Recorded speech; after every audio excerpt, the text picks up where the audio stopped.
Next question, a non uniform kite. आपके सामने एक काइट दे रखी है, नॉन यूनिफॉर्म शेप की है, नॉन यूनिफॉर्म शेप की एक काइट है, is hanging freely from the branch of tree as shown. Study the figure. इस फिगर को आप आराम से देखिए, पहचानिए। उसके बाद पहला क्वेश्चन देखिए, इसमें क्या ABCD नहीं लिखा है, क्या लिखा है, PQRS लिखा है। आपको भले ही ये ब्लर दिखे, आपके पास तो टेस्ट पेपर भी है और डिस्क्रिप्शन में थोड़ी देर में आपको मिल जाएगा ये। तो PQRS से लिखा है। पूछा है क्या, पहला पार्ट है फिल इन द ब्लैंक्स। इस पूछा जा रहा है which is the most probable position of its centre of gravity. Centre of gravity इनमें से कौन सी होगी, ये बतानी पोजिशन। तो सबसे पहले बताओ भैया कि सेंटर ऑफ ग्रेविटी क्या चीज है। सेंटर ऑफ ग्रेविटी, इसकी डेफिनेशन जल्दी से बताओ क्या होती है। होपफुली आपको आती है अच्छे से डेफिनेशन।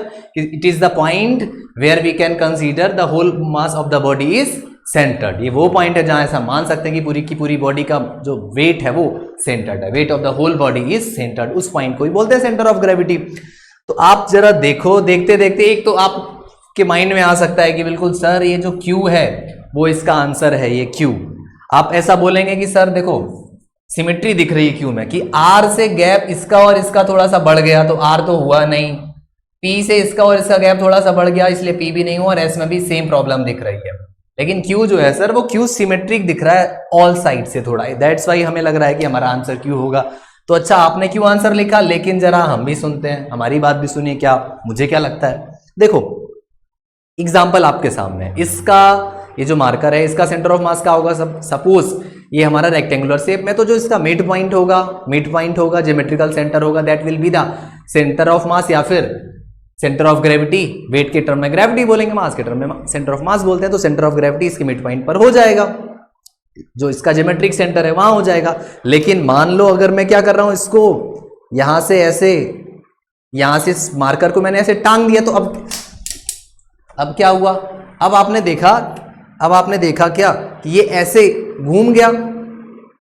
तो सेंटर ऑफ मास तो पहले यहां था, सेंटर ऑफ ग्रेविटी यहां था, लेकिन अभी भी क्या हो रहा है, आपका जो सेंटर ऑफ ग्रेविटी है वो कब तक घूम रहा है, जब तक कि जिस पॉइंट से आपने इसको सस्पेंड किया है उसके ठीक नीचे इसका सेंटर ऑफ ग्रेविटी नहीं आया। जैसे ही इसके ठीक नीचे आया तो उसके आगे नहीं गया।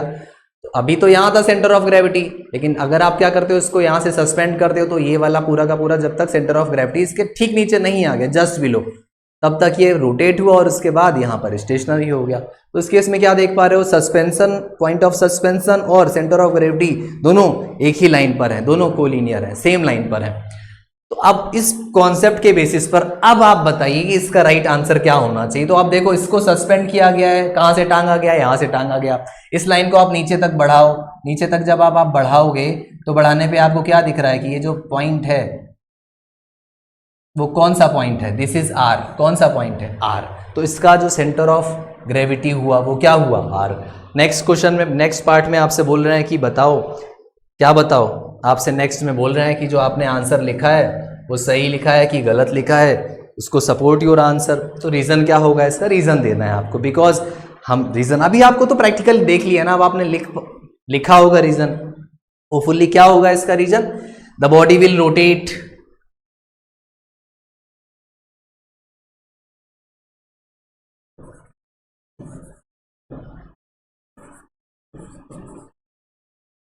until its center of gravity comes just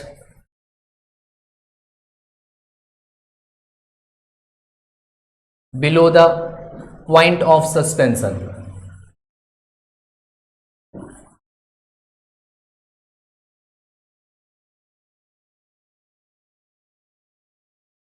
next question पर आते हैं।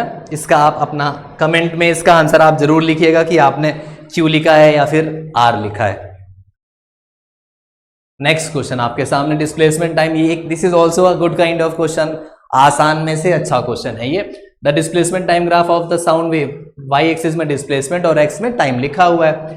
पूछा हुआ है क्या हमसे, how will you adjust the tension in the wire to reduce the length of PR। देखो अभी तक सीधे सीधे कुछ कहते थे, इस बार थोड़ी सी घुमाकर बात कही है बस, और कुछ नहीं है। क्या कम करना है, पीआर को कम करना है। अब आपको सबसे पहले तो देखना ये है कि सर पीआर है क्या, तो पीआर एक्स एक्सिस में है, तो एक्स एक्सिस किसको रिप्रेजेंट कर रही है, टाइम को, मतलब पीआर को कम करना है मतलब टाइम को कम करना है। तो आपको तुरंत इतना देखते तो याद आ गया ना क्या, कि टाइम, पी से आर तक का जो टाइम होता है उसको क्या बोलते हैं, उसको बोलते हैं time period, T for time period. तो आपको क्या कम करना है, टाइम पीरियड कम करना है। अगर टाइम पीरियड तुमको कम करना है तो टेंशन के लिए बताना है कि टेंशन में कैसा इफेक्ट करना पड़ेगा। तो अब अगर आपने वायर को स्ट्रेच कर दिया, सपोज ये वायर है, वायर को आपने क्या किया, थोड़ा सा वायर को आपने स्ट्रेच कर दिया। वायर को जब आप अगर स्ट्रेच करोगे वायर को, तो उस केस में क्या होगा, जब वायर स्ट्रेच करोगे तो उसमें जो वाइब्रेशंस है वो थोड़ा फास्ट हो जाएंगे। वाइब्रेशंस फास्ट होंगे तो उसकी फ्रीक्वेंसी बढ़ जाएगी। अगर टेंशन आपने बढ़ा दी, स्ट्रेच करने का मतलब क्या किया, टेंशन बढ़ाई, जैसे ही टेंशन आपने बढ़ाई तो क्या होगा, उसकी फ्रीक्वेंसी बढ़ जाएगी, बिकॉज अब वो और तेजी से वाइब्रेट करेगा। फ्रीक्वेंसी बढ़ जाएगी तो जो टाइम पीरियड होगा वो क्या हो जाएगा, टाइम पीरियड क्या हो जाएगा, टाइम पीरियड कम हो जाएगा। जो टी की वैल्यू है वो डिक्रीज हो जाएगी, ठीक है ना। ये इंक्रीज हुआ है तो डी, ये डिक्रीज हो जाएगा, तो टाइम पीरियड कम हुआ। तो पूछा है how will you adjust the tension in the wire. आपको पीआर को कम करना है मतलब टाइम पीरियड को कम करना है, तो टेंशन को क्या करना पड़ेगा, टेंशन को बढ़ाना पड़ेगा, टेंशन को क्या करना पड़ेगा, बढ़ाना पड़ेगा। तो एक तो आंसर हो गया आपके सामने क्या, कि tension will be increased. First part, A part का आंसर ये हो गया। Second, which characteristic of sound is affected, कौन सी कैरेक्टरिस्टिक साउंड की अफेक्ट हो रही है। तो आपको दिख रहा है क्या, फ्रीक्वेंसी क्या हो रही है, बढ़ रही है। फ्रीक्वेंसी बढ़ रही है तो पिच क्या होगी, फ्रीक्वेंसी से डायरेक्टली रिलेटेड है पिच। अगर फ्रीक्वेंसी बढ़ाओगे तो पिच भी क्या हो जाएगी, इंक्रीज। अगर पिच इंक्रीज हो जाएगी तो हमें नेक्स्ट आंसर भी मिल गया क्या, कि जो इसकी कैरेक्टरिस्टिक है नेक्स्ट जो चेंज हो रही है दैट इज व्हाट, पिच। और पूछा जाए कि कैसे चेंज हो रही है तो वो भी आपके सामने है कि it pitch is increasing. Next question आपके सामने, क्वेश्चन नंबर 3 आ चुका है। Ray of light इंटर्स a rectangular glass slab submerged in a water at an angle of incidence 55। दे रखा है आपको कि क्या दे रखा है, कि आई कितना है, आई की value 55।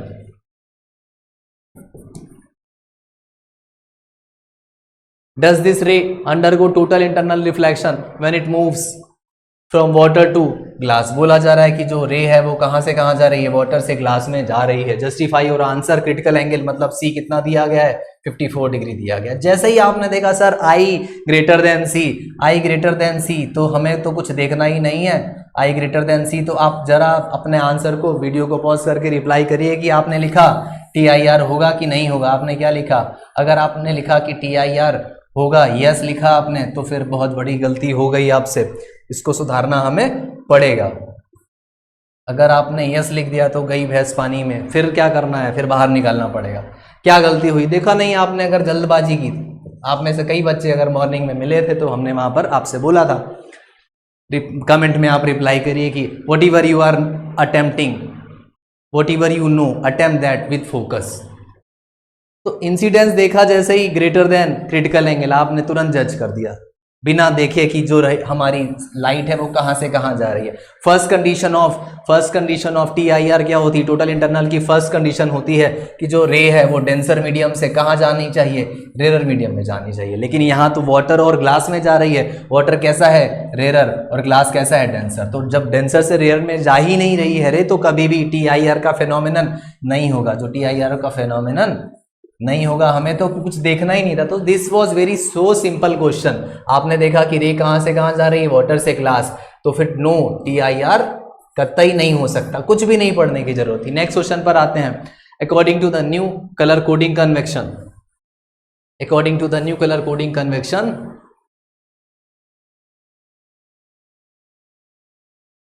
Which colour of wire is connected to.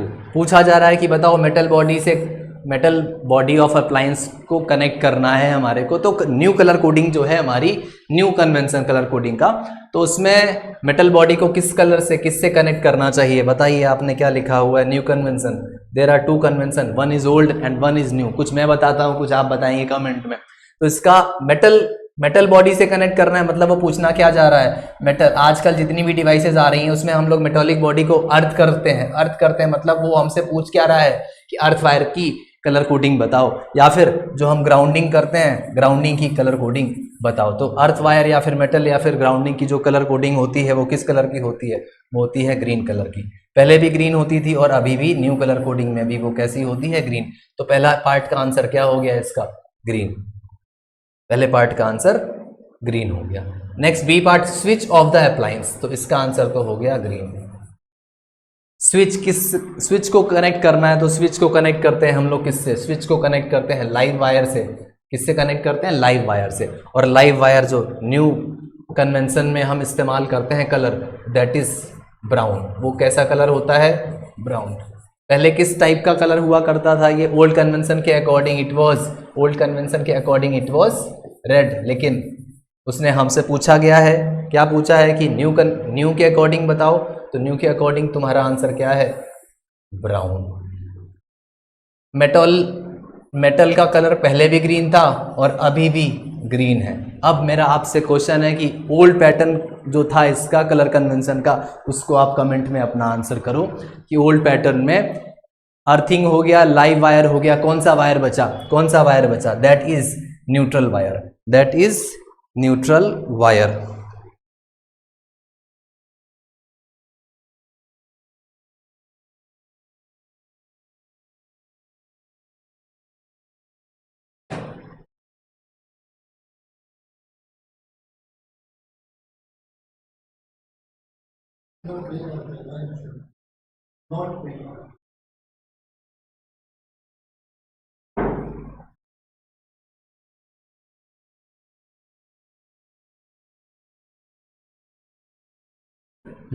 चलिए आ गया फिर से क्वेश्चन आपके सामने, कोई बात नहीं।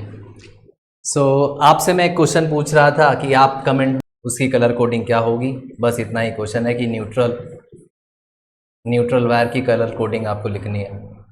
इसका कलर कोडिंग क्या होगी, कमेंट में इसका आंसर आप रिप्लाई करेंगे। नेक्स्ट क्वेश्चन है आपके सामने, which of the two alternating current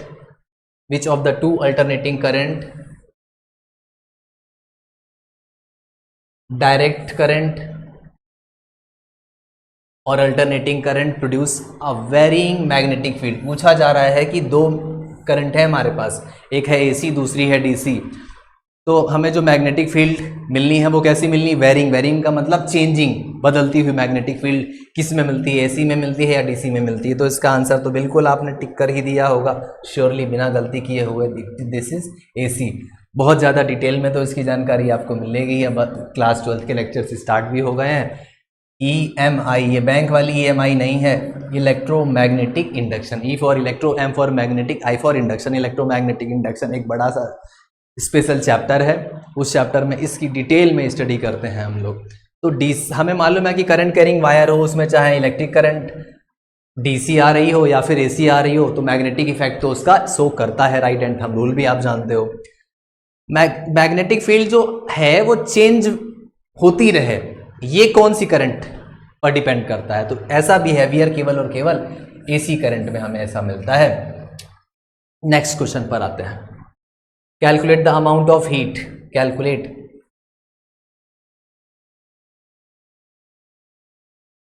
calculate the amount of heat absorb by 200 gram of paraffin.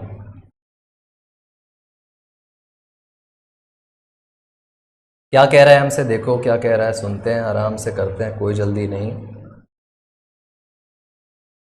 Calculate amount of heat absorb by 200 gram of paraffin. कितना पैराफिन लिया हुआ है? 200 ग्राम लिया गया है पैराफिन।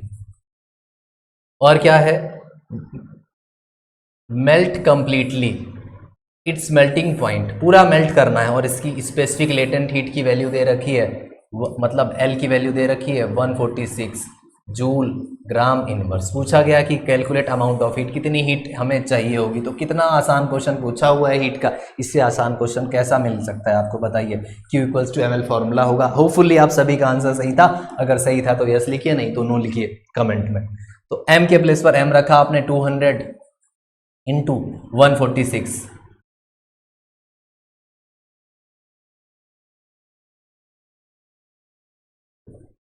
और जब इसको मल्टीप्लाई किया आपने तो आपका आंसर आ गया 00, पहले लगा दिया आपने, 6 × 2 = 12, 14 × 2 = 28, और एक कैरी आ गया तो 29। 29200। और इसका यूनिट क्या लिखोगे? यूनिट आपको दिख रहा है कि ग्राम और ग्राम इनवर्स तो कैंसिल हो गए, तो जो यूनिट आया वो जूल आ गया। तो कितनी हीट सप्लाई करनी पड़ रही है आपके सामने है। आपका आंसर अगर सेम आया है तो आप कमेंट में यस लिखिए, रिप्लाई करिए। नेक्स्ट क्वेश्चन पर आते हैं। Copper wire is bound around a steel bar FT। एक स्टील का बार है, उसके चारों तरफ हमने क्या किया है? कॉपर की वायरिंग कॉइल कर दी है। कॉपर को कॉपर वायर से कॉइल कर दिया है उसको। Current is allowed to pass through the coil for some time then the bar is removed. थोड़ी देर हमने स्विच ऑन कर दिया, स्विच ऑन करने पर क्या हुआ? इस कॉइल में करंट फ्लो होने लगी। अगर कॉइल में करंट फ्लो होगी तो फिर मैग्नेटिक कैरेक्टर आ जाएगा, बिल्कुल आ जाएगा। तो उसी से रिलेटेड क्वेश्चन है। Draw only magnetised bar FT and mark its pole. पूछ रहा है कि जो FT बना हुआ है हमारे सामने उसको ड्रॉ कर लो और इसमें जो पोलैरिटी आई है उसको बता दो। तो अलग से ड्रॉ करना है या मैंने तो कर दिया, चलो। तो पोलैरिटी बतानी। अब आप देखो, जैसे स्विच ऑन किया तो करंट कैसे आएगी? ऐसे। करंट कैसे आएगी? ऐसे। ऐसे का मतलब क्लॉकवाइज की एंटी क्लॉकवाइज? मैं ये पूछना चाहता हूं आपसे, आप बताइए जरा कि आपने क्या लिखा? क्लॉक ऐसे आ रही करंट, तो अगर आप इसको देख रहे हो तो करंट कैसे जा रही है? ऐसे जा रही। कैसे जा रही है? ये वायर ऊपर से गया हुआ है, ये वायर ऐसे गया हुआ है, ऐसे गया है, कॉइल अंदर है, इसके ऊपर वायर गया हुआ है ऐसे। तो करंट कैसे जा रही है? ऐसे। और उसके बाद ऐसे टर्न हुआ है, तो करंट किस फॉर्म में जा रही है? इस फॉर्म में। और इसे क्या बोल रहे हैं? क्लॉकवाइज। क्या बोल रहे हैं? अगर ऐसे मैं घुमा रहा हूं तो क्लॉकवाइज।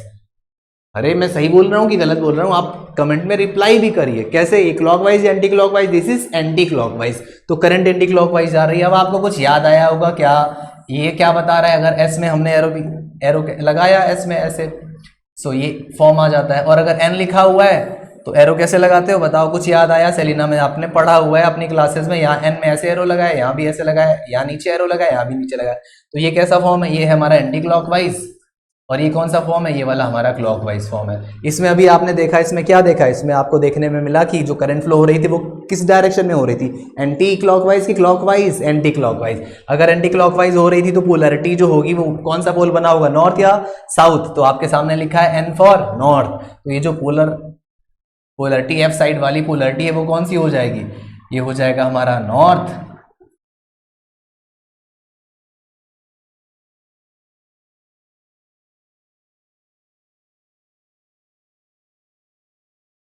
तो ये हो जाएगा नॉर्थ, F था और ये T था। और ये अगर ये नॉर्थ है तो दूसरे वाले में दिमाग लगाना नहीं। अभी पीछे क्वेश्चन ऐसा आया था, क्यों टाइम वेस्ट करना? आपको अपना टाइम इस्तेमाल करना बहुत जरूरी है, दूसरी जगह लगाने के लिए बचाना है टाइम आपको। अब नेक्स्ट पार्ट क्या है? Trace the magnetic lines of force around FT clearly indicating the directions. अब आपको magnetic lines of force represent करनी है, वो भी करके रखा ही है आपने। सेलिना में ऐसा क्वेश्चन किया हुआ है आपने। बस है क्या? उसमें वायर अंदर से, कई सारे एग्जांपल्स दे रखे हैं उसमें। ऐसे इनसाइड से वायर को लाया गया है, यहाँ पर वायर को बाहर से लाकर दिखा दिया गया है। तो आप जानते हो कि नॉर्थ से मैग्नेटिक फील्ड लाइंस निकलती हैं और साउथ में इमर्ज होती हैं। नॉर्थ से निकलती हैं और साउथ में इमर्ज होती हैं। नॉर्थ से निकलती हैं और साउथ में इमर्ज होती हैं। तो ये हमने इसका जो उसने हमसे कहा था कि भाई आप क्या करो, इसका मैग्नेटिक फील्ड लाइंस का डायग्राम भी प्लॉट करके दिखा दो, तो वो भी प्लॉट हो गया। नेक्स्ट क्वेश्चन पर आते हैं। A current flows through a metallic conductor for a long period of time. कोई भी कंडक्टर है, वायर में करंट फ्लो हो रही है और बोला है कितनी देर तक फ्लो हो रही है। अब देर तक करंट फ्लो हो रही है तो थोड़ी देर बाद आप क्या देखते हो कि वायर थोड़ा सा हॉट हो गया, गर्म हो गया। वायर गर्म हो गया तो क्यों? उसका टेम्परेचर बढ़ गया कि नहीं बढ़ गया? वायर का टेम्परेचर बढ़ गया। अब हमसे क्या कह रहे हैं? State the changes would you expect. क्या रेजिस्टेंस बढ़ जाएगा? क्या रेजिस्टिविटी बढ़ जाएगी या नहीं बढ़ेगी? घट जाएगी या नहीं घटेगी? तो आपने कर लिया बिल्कुल आराम से। यस और नो लिख करके कमेंट करिए कि आपका आंसर सही है कि गलत। बताओ। टेम्परेचर बढ़ाया तो जो मॉलिक्यूल्स हैं उनकी काइनेटिक एनर्जी बढ़ जाएगी। काइनेटिक एनर्जी बढ़ जाएगी तो एक मॉलिक्यूल दूसरे मॉलिक्यूल से और तेजी से कोलिजन कर पाएगा, मतलब उनका कोलिजन रेट बढ़ जाएगा। तो रेजिस्टेंस की वैल्यू बढ़ जाएगी, रेजिस्टिविटी भी बढ़ जाएगी। तो रेजिस्टेंस भी इंक्रीज हो जाएगा और रेजिस्टिविटी भी इंक्रीज हो जाएगी। तो क्वेश्चन में हमसे कुछ कहा गया था, आप क्या एक्सपेक्ट करते हो? तो रेजिस्टेंस भी बढ़ गया और रेजिस्टिविटी भी बढ़ जाएगी, दोनों चीजें इंक्रीज हो जाएंगी। नेक्स्ट क्वेश्चन आपके सामने है। Curium is a radioactive element with the symbol. Curium दे रखा है, उसका सिंबल दे रखा है और बताया हुआ है कि मैडम क्यूरी ने डिस्कवरी की थी। लेकिन आपको क्या करना है? आपको उलझना नहीं है। फंसना नहीं है क्वेश्चन में, कहीं अपना टाइम नहीं किल करना है। Named in the honour of Madam Curie, the graph of number of protons versus number of neutrons. काम की बात जो है वो उठानी है। ग्राफ अगर आपको देखने में कोई दिक्कत आए तो अभी आपके पास टेस्ट पेपर है, आप उसमें देख सकते हो वीडियो पॉज करके। अदरवाइज अगर आप आफ्टर द सम टाइम देख रहे हैं तो फिर आप डिस्क्रिप्शन में से इसके पीडीएफ को भी देख सकते हो, क्लियर फोटो मिलेगी वहां पर। द ग्राफ ऑफ द, अब जो ग्राफ दे रखा है ये कौन सा ग्राफ है? प्रोटॉन और नंबर ऑफ न्यूट्रॉन्स का। अगर आप अपने कमेंट्स क्वेश्चंस के साथ में कर रहे हैं, it's very good thing for me and you also, because the thing matters how you are involving, how you are focusing, how you are giving your time with value. तो proton versus Y में proton लिया हुआ है और X axis में number of neutron लिया हुआ है। Which point on the graph indicates the element C M. पूछ रहे हैं कि नाम दे दिए पी क्यू आर एस, इनमें से कौन सा एलिमेंट सी एम होगा? जो क्यूरी है वो कौन सा क्यूरियम होगा? क्यूरियम कौन सा एलिमेंट होगा? तो जरा देखते हैं। हमारे पास लिखा हुआ है 96 लिखा हुआ है एटॉमिक नंबर इसका। अगर एटॉमिक नंबर 96 है मतलब इसका नंबर ऑफ प्रोटॉन कितने हो गए? 96। प्रोटॉन वाई में लिखे हैं तो 96 में तो आप देख रहे हो आर भी है, पी भी है और क्यू भी है। पी क्यू आर तीनों 96 की लाइन पर है, मतलब तीनों में से कोई एक आंसर तो होगा। अच्छा, उसके बाद फिर क्या है? फिर है हमारे सामने इसका मास नंबर पता है। मास नंबर का मतलब क्या होता है? मास नंबर का मतलब होता है कि कॉम्बिनेशन है किसका? Sum of proton plus neutron. तुम्हें पता है कि atomic number equals to number of proton होते हैं, तो नंबर ऑफ प्रोटॉन्स कितने हैं? 96। ये है नंबर ऑफ प्रोटॉन्स। अगर इन दोनों को माइनस कर लोगे, तुम इन दोनों को माइनस कर लोगे तो कितना आएगा? कितना आएगा? 7 - 6 किया तो 1 बच गया। 14 - 9 किया तो कितना बच गया? 5 बच गया। और यहाँ पर आ गया 1। तो ये जो वैल्यू 151 मिल रही है वो प्रोटॉन से प्रोटॉन कैंसिल, तो क्या बचा दिख रहा है? न्यूट्रॉन बचा है। तो न्यूट्रॉन कितने हैं? 151। और एक्स एक्सिस में तुम्हें क्या दिख रहा है? Number of neutrons. तो अब आपको क्या दिक्कत थी? दिक्कत यही थी कि इन तीनों में से कौन सा होगा। तो आपके करस्पॉन्डिंग 151 के करस्पॉन्डिंग जो होगा एलिमेंट वही हमारा आंसर होगा। तो 151 कहाँ है? देखो 146 एक्स एक्सिस में 150, उसके बाद ये वाली बीच वाली लाइन 150, एक 146 के बाद 47, फिर 48, 49, 50 और बीच में मिलेगा ये 50 और 52 के बीच, 150 और 152 के बीच की जो लाइन है वो कौन सी है? 151 की लाइन है। तो अब आप यहाँ पर देख पा रहे हो क्या कि ये जो लाइन है ये किसको जाकर के मिल रही है? This is P. तो पहले पार्ट का आंसर तो आपको मिल गया, क्या हो गया? पी। कितना कठिन क्वेश्चन था और कितना आसान क्वेश्चन था, कितना ट्रिकी क्वेश्चन था, कितना कॉन्सेप्चुअल क्वेश्चन था। ना ये ट्रिकी था ना आसान था। This was based on the focus only. थोड़ा सा आपने आराम से फोकस कर लिया, थोड़ी सी सिंपल सी आसान वाली मैथ्स की जानकारी रखी, तुरंत आपने क्वेश्चन का आंसर कर लिया। आप कमेंट में बताइए अपना आंसर, आपने क्या लिखा हुआ है? Which point on the graph indicates daughter nucleus after CM undergoes radiation decay of 1 alpha followed by 2 beta. बोला जा रहा है क्या? सेकेंड पार्ट बी पार्ट में हमसे ये कह रहे हैं, क्या कह रहे हैं बी पार्ट में? बी पार्ट में ये बोल रहे हैं कि जो पहले था हमारे पास कौन मैडम क्यूरी, पहले जो हमारे पास था उस एलिमेंट का नाम था सीएम, चीफ मिनिस्टर नहीं। कौन सा एलिमेंट है ये एलिमेंट है क्यूरियम, सीएम। इसका मास नंबर कितना था? 247। एटॉमिक नंबर कितना था? इसका एटॉमिक नंबर था 96। इसमें से सबसे पहले क्या निकाला? एक अल्फा पार्टिकल निकाला। इसको अल्फा पार्टिकल निकाला, उसके बाद में ये कुछ भी बन गया, हमने मान लिया इसका नाम मिस्टर एक्स। उसके बाद में फिर से क्या किया? अब इसमें 2 बीटा पार्टिकल निकाले, अब ये बन गया मिस्टर या फिर डॉटर वाई बन गया। तो पूछा जा रहा है क्या? अंडरगोस जो क्यूरी था या फिर क्यूरियम था? अब आपको तो पता ही है कि मैडम क्यूरी या क्यूरियम, तो 1 अल्फा निकाला, उसके बाद में उस नेक्स्ट क्या निकल रहा है? 2 बीटा निकल रहा है।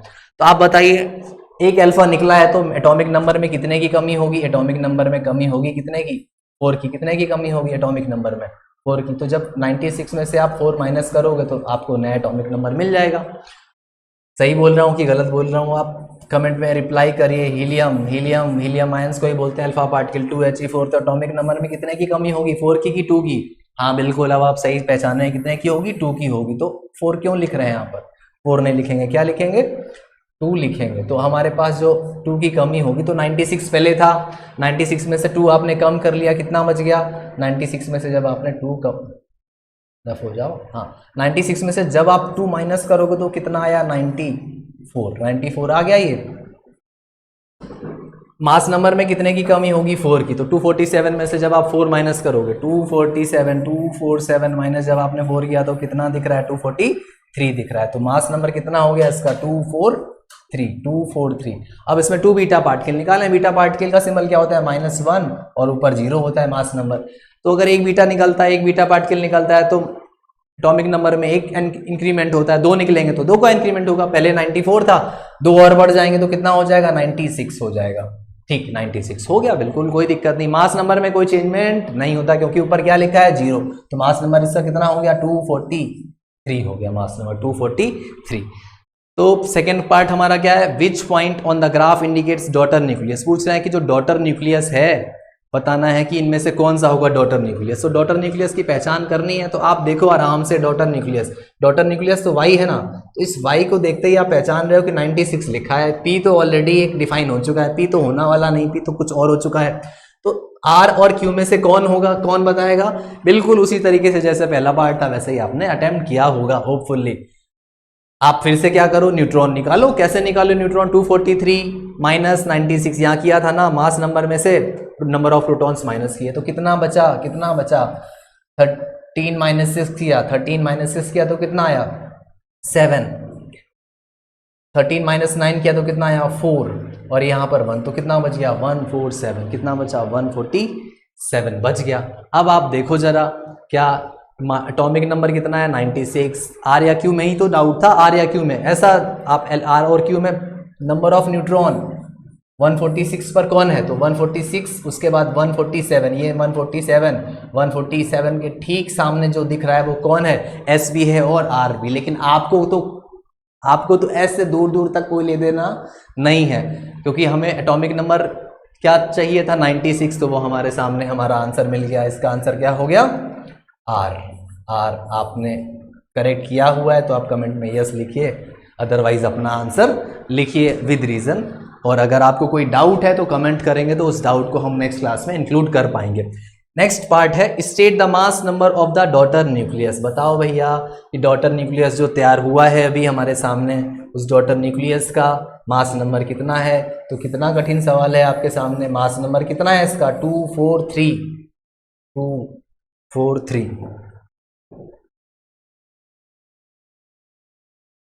So